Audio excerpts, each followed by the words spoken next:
അബ്ദുള്ള മൗല പട്ടിക്കാട് മൗല നേരത്തെ ഇവിടെ സൂചിപ്പിച്ചതുപോലെ ആ മൗലാന്റെ മകനാണ്, മൗലാന്റെ കുട്ടിയാണ്. എല്ലാ അലിമീങ്ങളും വാട്ടിപ്പറഞ്ഞ മഹാനരാണ്.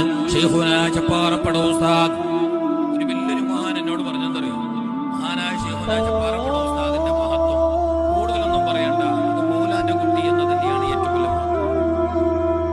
അതിന്റെ അപ്പുറം തരീഖത്ത് ഒന്നും പറയാൻ നിൽക്കണ്ട.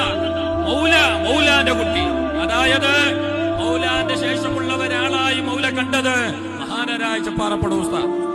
ഒരുപാട് മഹാന്മാരുണ്ട്, എന്നാൽ ചപ്പാറപ്പട ശൈഖുന അവറുകൾ അൽഹംദുലില്ലാഹ് ആയിരങ്ങൾക്ക് പതിനായിരങ്ങൾക്ക് ആത്മശാന്തി നൽകുന്നു, നേരിന്റെ വഴി കാണിച്ചു കൊടുക്കുന്നു, സത്യത്തിന്റെ പാത പറഞ്ഞു കൊടുക്കുന്നു, ജനങ്ങളെ നേരായ വഴിയിൽ നല്ല ഉറപ്പിച്ചു നിർത്തുന്നു.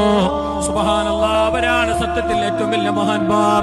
ആ മഹാന്മാരോടൊപ്പം കൂടണമെന്നത് ഖുർആന്റെ കൽപ്പനയാണ്, അവരെ സ്നേഹിക്കണമെന്നത് ഖുർആനിന്റെ കൽപ്പനയാണ്, അവരോട് ഏറെ മഹബത്തും ആദരവും ഉണ്ടാകണമെന്നത് പിന്നെ ഖുർആനിന്റെ കൽപ്പനയാണ്. ഇനി സ്നേഹിക്കുന്നില്ല, ബഹുമാനിക്കുന്നില്ല, അവരോടൊപ്പം കൂടുന്നില്ല എന്നാലും അവരെ ആക്ഷേപിക്കണ്ട,